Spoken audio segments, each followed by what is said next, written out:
So hello friends, welcome to you railway exam guide. तो friends, railway GDC नई भर्ती 2026 यहाँ पर जारी हो चुकी है, जिसका फुल नोटिफिकेशन ऑफिशियल वेबसाइट पर आउट हो चुका है। तो आइए इस वीडियो में समझते हैं कि इसमें टोटल वैकेंसी कितना रखा गया है, एलिजिबिलिटी क्या है, एज लिमिट क्या है, कब से फॉर्म फिलअप स्टार्ट होंगे और सिलेबस क्या है। तो कंप्लीट इस वीडियो में समझेंगे। यहाँ पर अगर बात करें कौन कौन सी वैकेंसी जारी की गई है, तो एनटीपीसी की है, एएलपी है, टेक्नीशियन है और इसके अलावा भी कुछ पोस्ट हैं, तो उनके बारे में भी डिटेल से डिस्कस करते हैं। तो वीडियो को स्टार्ट करें उससे पहले आप लोग चैनल पर नए हैं, सब्सक्राइब नहीं किए हैं, सब्सक्राइब जरूर कर लीजिए, क्योंकि यहाँ पर रेलवे भर्ती की सारी अपडेट आपको सबसे पहले प्रोवाइड कराई जाती है। तो यहाँ पर ये भर्ती जो जारी हुई है, यह ईस्ट कोस्ट रेलवे भुवनेश्वर की तरफ से जारी हुई है। अगर डिटेल में बात करें तो देखिए, इसका ये जीडीसी नोटिफिकेशन 2026 है। यहाँ पर सब्जेक्ट में बताया गया है कि जो 25% जो है डायरेक्ट रिक्रूटमेंट के अलावा जो है रखी जाती है जनरल डिपार्टमेंटल कॉम्पिटिटिव एग्जाम के लिए, तो उसको जो है यहाँ पर निकाला गया है। यदि इम्पोर्टेंट डेट की बात करें तो 7 तारीख को ही ये वैकेंसी जारी हो चुकी है। अगर कब से फॉर्म फिलअप होंगे उसकी बात करें तो 15 अगस्त से जो है फॉर्म स्टार्ट हो जाएगा और 14 सितंबर तक ये फॉर्म भरना स्टार्ट रहेगा। ठीक है, अब बात करें सबसे पहले वैकेंसी की, तो देखिए यहाँ पर अलग अलग पोस्ट दी गई है। जैसे असिस्टेंट लोको पायलट की बात करें तो यहाँ पर 1046 पोस्ट दी गई है।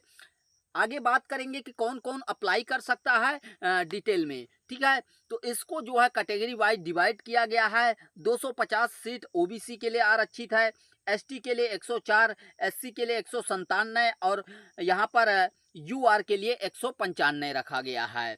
अगर वहीं पर बात करें दूसरा पोस्ट मिल जाता है आपका स्टेशन मास्टर, 12 पोस्ट निकाला गया है। गुड्स ट्रेन मैनेजर की बात करें तो टोटल 284 वैकेंसी निकाली गई है। उसके अलावा जूनियर इंजीनियर की 22, 51 पोस्ट टेक्नीशियन का निकाला गया है।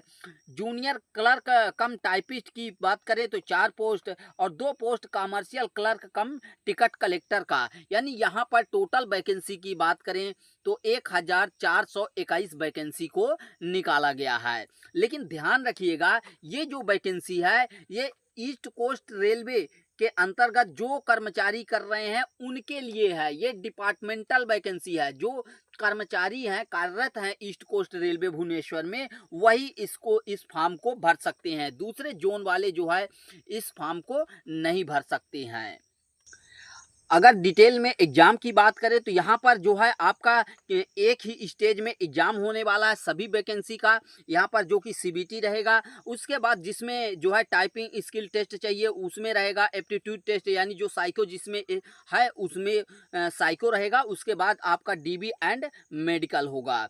अगर आगे बात करें तो यहाँ पर एग्जाम में निगेटिव मार्किंग की, तो देखिए निगेटिव मार्किंग आपका जो सीबीटी एग्जाम रहेगा उसमें होने वाला है, जो कि यहाँ पर 1/3 का निगेटिव मार्किंग रखा गया है। लेकिन जो आपका सीबीएटी यानी साइको टेस्ट होगा उसमें कोई भी निगेटिव मार्किंग नहीं रखा गया है, ये इन्होंने क्लियर करके बता दिया है। अगर एज लिमिट की बात करें तो देखिए यहाँ पर क्लियर करके इन्होंने बताया है कि upper age limit shall be 42 year UR candidate के लिए, ओबीसी कैंडिडेट के लिए 45 साल और एसटी एससी कैंडिडेट के लिए 47 साल रखा गया है। तो यहाँ पर अपर एज लिमिट की इशू होता नहीं है। अगर आप यूआर कैंडिडेट से हैं, ठीक है, तो यहाँ पर 18 से 42 साल और 18 से 45 साल ओबीसी, एसटी एससी की बात करें तो 18 से 47 साल रखा गया है। अगर डिटेल में यहाँ का लोअर लिमिट जो है मिनिमम जो है यहाँ पर 1/1/2009 रखा गया है।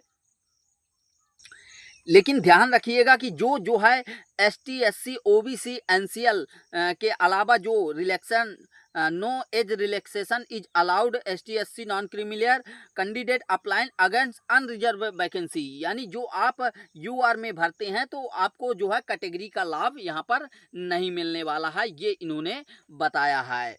अगर एजुकेशनल क्वालिफिकेशन की बात करें तो सेम वही एजुकेशनल क्वालिफिकेशन रहता है जो आपके जो है ओपन रिक्वायरमेंट का रहता है। उसमें नॉर्मलाइजेशन, अगर एक शिफ्ट से अधिक शिफ्ट में एग्जाम होता है तो नॉर्मलाइजेशन किया जाएगा। अगर डिटेल में अगली बात करें तो यहाँ पर आप लोगों को मिल जाता है सिलेबस। आपके एग्जाम का जो सिलेबस रहने वाला है, तो यहाँ पर सीबीटी का सबसे पहले दिया गया है। तो यहाँ पर आपसे टोटल यहाँ पर 100 क्वेश्चन पूछे जाएंगे। असिस्टेंट लोको पायलट की बात की जा रही है यहाँ पर। तो असिस्टेंट लोको पायलट का जो सीबीटी सिलेबस रहेगा उसमें बात करें तो देखिए यहाँ पर आपसे 100 क्वेश्चन पूछे जाएंगे और इन 100 क्वेश्चन को सॉल्व करने के लिए आपके पास 2 घंटे का टाइम दिया जाएगा। जैसे कि पहले 1.5 घंटे का टाइम देता था ओपन रिक्वायरमेंट में, लेकिन यहाँ पर जीडीसी में जो है आपको 2 घंटे का यानी 120 मिनट का टाइम दिया जाएगा। अब इस 100 क्वेश्चन में आपसे पूछे क्या क्या जाएंगे ये समझ लीजिए। मैथमेटिक्स से आपके 25 क्वेश्चन रहेंगे 25 नंबर के।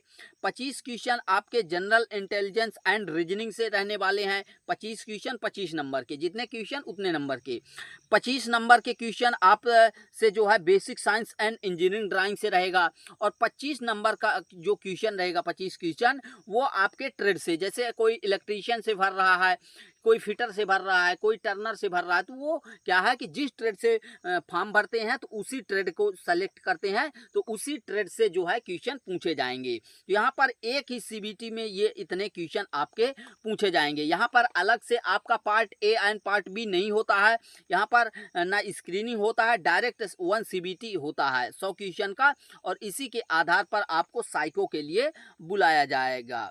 अब यहाँ पर डिटेल में बता दिया गया है कि आपके मैथमेटिक्स में कहाँ से पूछे जाएंगे, जैसे नंबर सिस्टम, वर्ड, मास, डेसिमल, फ्रैक्शन।